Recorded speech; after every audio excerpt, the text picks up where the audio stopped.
प्यारे दोस्तों, आज की कहानी का शीर्षक है जो कि सीख देने वाली कहानी है। शीर्षक है आपस की फूट। प्राचीन समय में एक विचित्र पक्षी रहता था। उसका धड़ एक ही था परंतु सिर दो थे। नाम था भारुड। एक शरीर होने के बावजूद इसके सिरों में एकता नहीं थी और ना ही था तालमेल। वे एक दूसरे से बैर रखते थे। हर जीव सोचने समझने का काम दिमाग से करता है, लेकिन यहाँ तो दो सिर होने की वजह से दो दिमाग था और दोनों ही अपोजिट सोचते थे। अपोजिट सोचने के कारण भारुड के दिमाग भी ऐसा था कि एक पूरब चलता था तो एक पश्चिम सोचने को चलता था।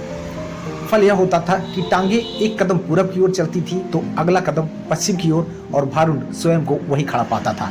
भारुड का जीवन बस दो सुरों के बीच रस्सा कसी बनकर रह गया था। एक दिन भारुड भोजन की तलाश में नदी पर घूम रहा था कि एक सिर को नीचे गिरा एक फल नजर आया। उसने चोंच मारकर उसे चख कर देखा तो जीभ चटकाने लगा। वह बोला, वाह कैसा स्वादिष्ट फल है, मैंने आज तक कभी नहीं खाया।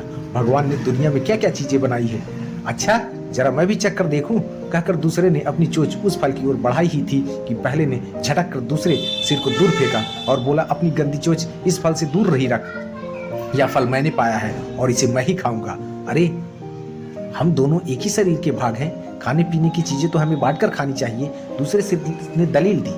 पहला सिर कहने लगा, ठीक है हम एक है, शरीर के भाग एक है, पेट हमारा तो एक ही है। मैं इस फल को खाऊंगा तो वह पेट में ही तो जाएगा और तेरा भी पेट भरेगा। दूसरा सिर बोला, खाने का मतलब केवल पेट ही नहीं होता भाई, जीभ का स्वाद भी तो कोई चीज है। तबीयत को संतुष्टि तो जीभ से ही मिलती है। खाने का असली मजा तो मुंह में ही है। पहला सिर तुनक कर चिढ़ाने वाले स्वर में बोला, मैंने तेरी जीभ और खाने के मजे का ठेका थोड़ी ही ले रखा है। फल खाने के बाद पेट से डकार आएगी, वह डकार तेरे मुंह से भी निकलेगी, उसी से गुजारा कर लेना। अब ज्यादा बकवास ना कर, मुझे शांति से फल खाने दे। ऐसा कहकर पहला सिर चटकारे ले लेकर फल को खाने लगा। इस घटना के बाद दूसरे सिर ने बदला लेने की ठान ली और मौके की तलाश में रहने लगा। कुछ दिन बाद फिर भारुड भोजन की तलाश में घूम रहा था कि दूसरे सिर की नजर एक फल पर पड़ी। उसे जिस चीज की तलाश थी उसे वह मिल गई थी। दूसरा सिर उस फल पर चोंच मारने ही जा रहा था कि पहले सिर ने खींच कर चेतावनी दी, अरे अरे इस फल को मत खाना, क्या तुझे पता नहीं कि यह विषैला फल है, इसे खाने पर मृत्यु भी हो सकती है। दूसरा सिर हंसा, हे तू चुपचाप अपना काम देख, तुझे क्या लेना कि मैं क्या खा रहा हूँ। भूल गया उस दिन की बात।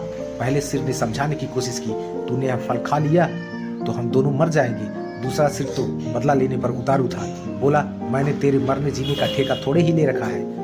मैं जो खाना चाहता हूँ वह खाऊंगा, चाहे उसका नतीजा कुछ भी हो।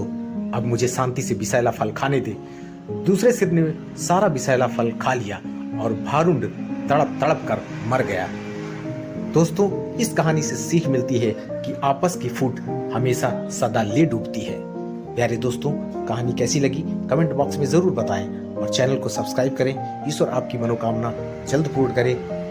अपना और अपने परिवार का ख्याल रखें। फिर मिलते हैं एक नई कहानी के साथ नए वीडियो में। तब तक थैंक यू।